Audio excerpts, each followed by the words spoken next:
દસક્રોઈના બાકરોલ ગામે ન્યૂઝ 18 ગુજરાતી પાણી આવતા ખેતરોમાં ફરી વળ્યા અને રીંગણ, ગવાર તેમજ અનેક જે પાક હતા તેને નુકસાન પહોંચ્યું છે। ખેડૂતોની આશા ઉપર પાણી ફરી વળ્યા છે। સવારે 4 વાગ્યાથી ખેતરોમાં પાણી ભરાવાનું શરૂ થયું હતું। ઘણા ખેડૂતોને મોટું નુકસાન પણ પહોંચ્યું છે। રાજ્યમાં ભારે વરસાદ થયો છે અને ભારે વરસાદના પગલે સાબરમતી નદીમાં પાણી છોડવામાં આવ્યું હતું। સાબરમતી નદીમાં જે પાણી છોડાયું હતું તેના કારણે પાક જે છે તે પ્રભાવિત થયો છે। આ ખેડૂતના ખેતરના દ્રશ્ય તમે જોઈ રહ્યા છો કે જ્યાં સમગ્ર ખેતરની અંદર પાણી ફરી વળ્યું હતું અને તેના કારણે રીંગણીનો પાક જે છે, ચોળીનો પાક જે છે તે પ્રભાવિત થયો હતો અને આ જે દ્રશ્ય જોઈ રહ્યા છો તે સદંતર ફેલ ગયો હોય તે પ્રકારના દ્રશ્યો જે છે તે જોવા મળી રહ્યા છે। એટલે કે સમગ્ર ખેતરની અંદર પાણી હતું અને પાણીના કારણે હવે પાક ઊભો રહે નહીં તે પ્રકારની સ્થિતિ જે છે ખેડૂતો તજવીજ કરી અને પાણી કાઢવાની નોબત આવી છે, પરંતુ નુકસાન હોય તે પ્રકારની વાત તમામના મુખેથી સાંભળવા મળી રહી છે। આ પ્રકારે ખેડૂતો હાથમાં તમે જોઈ રહ્યા છો કે પાક તૈયાર થાય તે પ્રકારની પરિસ્થિતિ હતી, પરંતુ પાણી આવવાના કારણે હવે આ પાક પણ ન રહે તે પ્રકારની સ્થિતિ નિર્માણ થયું છે। ખેડૂતો છે આપણી સાથે, તેમની સાથે વાત કરીશું। શેનું વાવેતર કર્યું હતું, કેટલા વીઘામાં વાવેતર કર્યું હતું અને હવે શું મળશે? હા, સાબરમતીમાં બહુ પાણી આવ્યું તે અમારી રીંગણી છે, ચોરી છે, ગવાર છે, પેલી બાજુ દૂધી કરી છે, આ બધાનું બહુ જ નુકસાન આવ્યું। બહુ એટલે હવે આ જેમ હુકા છે ને એમ બધા છોડ જતા રહે છે, એટલે અમારે બહુ નુકસાન છે। બધાને આઉટ થયું છે ભાઈ। આ ઘણા બધાએ ખેતી કરી હતી પણ બધાને આઉટ થયું છે। કેટલા ખેડૂતો હશે?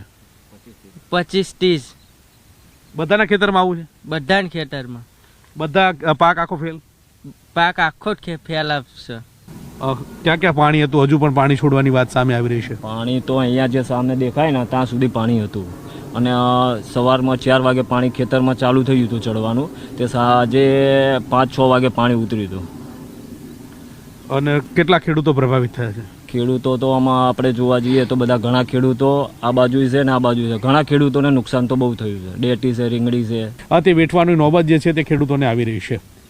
કેમેરામેન પ્રકાશ દેસાઈ સાથે ગૌતમ શ્રીમાળી, ન્યૂઝ 18 ગુજરાતી, બાકરોલ, અમદાવાદ। સાબરમતી નદીમાં પાણી ઓસર્યા છે ત્યારે પાણી ઉતરતા જ રિવરફ્રન્ટની સફાઈ શરૂ કરવામાં આવી।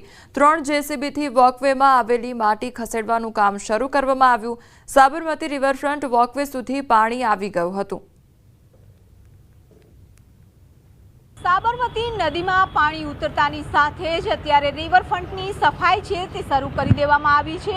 આ રિવરફ્રન્ટનો વોકવે છે કે જ્યાં સુધી પાણી છે તે આવી ગયા હતા। સાબરમતી નદીમાં ઉપરવાસથી જે રીતે પાણી છોડવામાં આવ્યું હતું અને એ પાણી રિવરફ્રન્ટના વોકવે સુધી પહોંચી ગયું હતું, જેના કારણે માટી, ગંદકી છે તે રિવરફ્રન્ટમાં જોવા મળી રહી છે। પરંતુ જેવું પાણી ઉતરતાની સાથે જ અત્યારે રિવરફ્રન્ટની સાફ સફાઈ છે તે શરૂ કરી દીધી છે। માટી હટાવવાની કામગીરી અને સાથે જ પાણીથી સફાઈ છે તે આખા રિવરફ્રન્ટની કરવામાં આવી રહી છે। સાથે જ અત્યારે પણ હજુ 4 ગેટ છે તે વાસણા બેરેજના ઓપન રાખવામાં આવ્યા છે અને તેના કારણે એક પાણીનું લેવલ છે તે મેન્ટેન રહી શકે। અત્યારે પણ સાબરમતી નદીમાં છે તે પાણીનું લેવલ છે ઘણું નીચું આવી ગયું છે અને હવે લોકો માટે પણ જ્યારે સાફ સફાઈ થયા બાદ ખુલ્લું મૂકી દેવાશે।